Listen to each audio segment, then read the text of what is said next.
se va a tocar. Entonces tenemos otros factores que pueden ser combinados, obesidad es uno de ellos, hipertensión arterial es otro de ellos. La diabetes es un factor muy importante, que es algo que tenía, por ejemplo, el paciente, porque está identificado que la diabetes, además de producir hiperviscosidad, trastornos en la movilidad de las plaquetas, trastornos en el fibrinógeno, se sabe que en el proceso agudo de la descompensación diabética, la hiperglicemia produce glicación de proteínas, entre ellas factores de la coagulación, entre ellos el factor 5. Entonces, el paciente diabético incluso puede tener resistencia a la proteína C adquirida, debido a que el factor 5 está alterado, está glicado, precisamente por la hiperglicemia. Entonces, es un factor que hay que tomar en cuenta. Recientemente se está retomando darle importancia a los factores de riesgo para trombosis en relación a las recurrencias.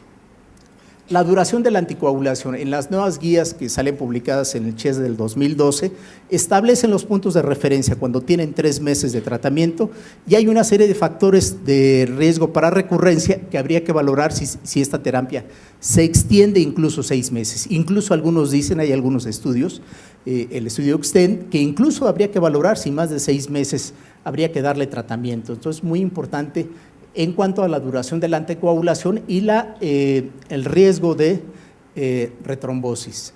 Sabemos que trombo residual como predictor es un factor de riesgo, es decir, tiene un trombo, y qué tan extenso. Bueno, pues habría que hacer entre otras cosas, un ultrasonido para identificar si hay trombo residual, porque esto hablaría de que hay un riesgo de retrombosis importante.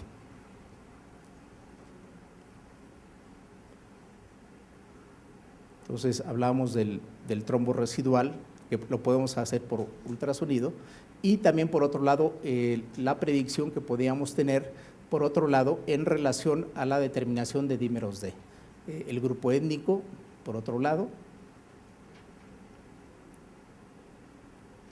y el dímero D, que es un factor muy importante. Esto se ha estudiado, que antes de suspender la terapia habría que determinar el dímero D, porque el dímero D, incluso aquel individuo que sigue teniendo antes de suspender terapia dímero D alto, tiene un alto riesgo de retrombosis, y entonces esto lo estudió Tripodi, y Tripodi dice hay que continuar la terapia en aquellos pacientes. Entonces se considera un riesgo, por supuesto, de retrombosis cuando el paciente sigue manteniendo dímero D elevado. Y la trombina, por supuesto, que es la manifestación, la forma de determinar la trombina sería a través de haciendo determinaciones de generación de trombina para evaluar en ese sentido. Las trombosis proximales son más trombogénicas y, por lo tanto, habría que hacer esta determinación.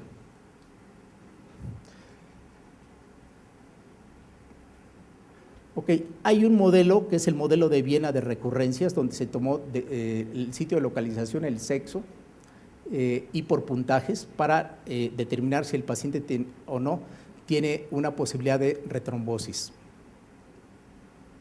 Ok, el modelo de Caprini establece un número de riesgos para establecerlo. Esto aparece en las guías que se publicaron a nivel nacional, todos estos modelos que aparecen, y aquí vienen los puntajes: riesgo bajo, riesgo moderado, riesgo alto, riesgo muy alto, y en base a eso yo voy a hacer la terapia. Entonces, este modelo de Caprini es muy importante que lo tengamos identificado. A veces es difícil, hay que tenerlo impreso, decir este paciente cuántos puntos tiene de acuerdo al modelo de Caprini, y este es otro modelo para valorar en pacientes hospitalizados con enfermedad médica los puntos que tendría que tener. Igual habría que imprimirlo, tenerlo y saber cuántos puntos tiene, y en base a eso establecer la terapia que yo voy a determinar. ¿Qué pasa con la trombofilia en México? Esto es lo que ha publicado Guillermo Ruiz Argüelles en diferentes artículos. No hay mucha variación. Él reporta una casuística muy alta de mutación Leiden, igual de mutación protrombina 20.210.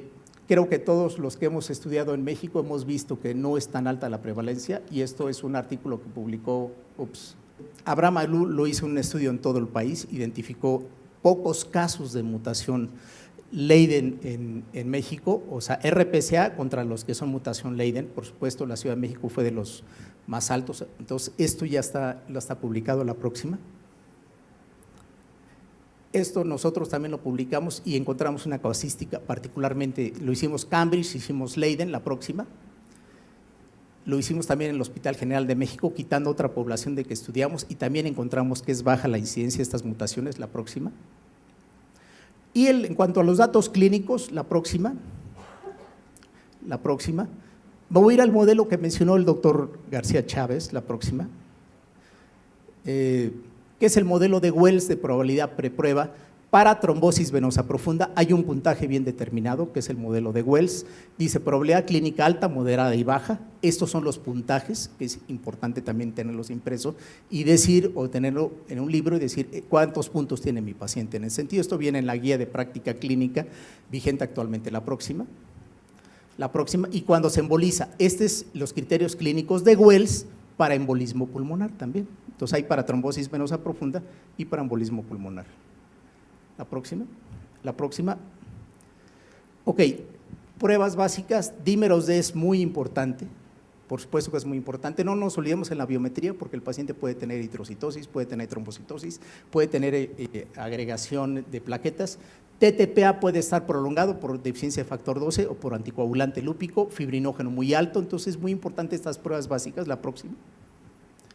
Dímeros D es muy importante, más el ecodoppler, y ya se considera incluso un factor de riesgo de recurrencia, la próxima, y toda la serie de pruebas que en un momento determinado habría que determinar para identificar la causa de la trombofilia que dio origen a un evento trombótico, la próxima. Entonces, las guías que vienen en las guías CHES, todas las recomendaciones de tratamiento se han dicho desde hace varios años, la próxima, y que están publicadas en la revista médica del IMSS. Las guías nacionales están publicadas en la revista médica del IMSS. Vienen todos estos modelos que les acabo de mencionar, está en línea y es gratuita. La próxima. Entonces, y estas son las guías que hizo el CENETEC de enfermedad tromboembólica venosa, donde vienen todos estos factores que mencionamos, vienen con la referencia específica, que el peso ponderado de evidencia y recomendación en ese sentido. Muchas gracias.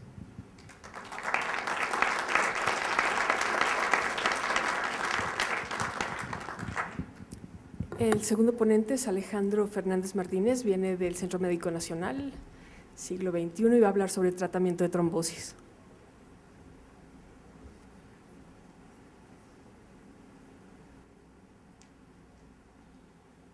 Pues la verdad, qué gusto estar con ustedes.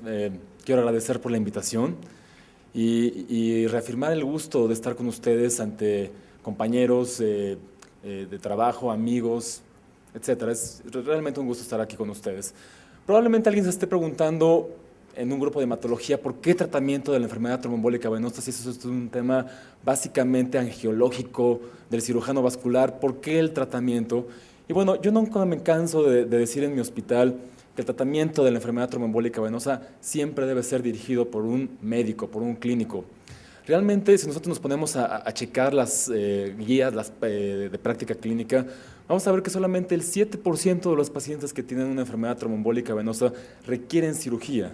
El otro 93% de los pacientes requieren tratamiento médico.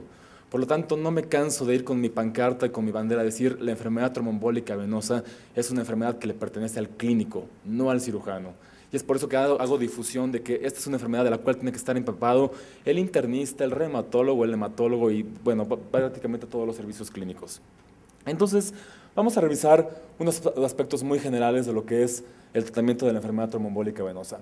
Esta diapositiva me la robé del New England, salió publicada en el 2002, y es el flujograma de lo que se tiene que hacer en un paciente que se le diagnostica una trombosis venosa profunda. Inicialmente se tiene que diagnosticar o descartar con un ultrasonido o con una venografía, o bien decir que no tiene con la presencia de un dímero D negativo, y obviamente una evaluación preprueba como el de Wells que acaban de comentar. Se tiene que checar una biometría hemática completa, un TTPA para ver cuál es el basal del paciente, no sé qué pasó ahí.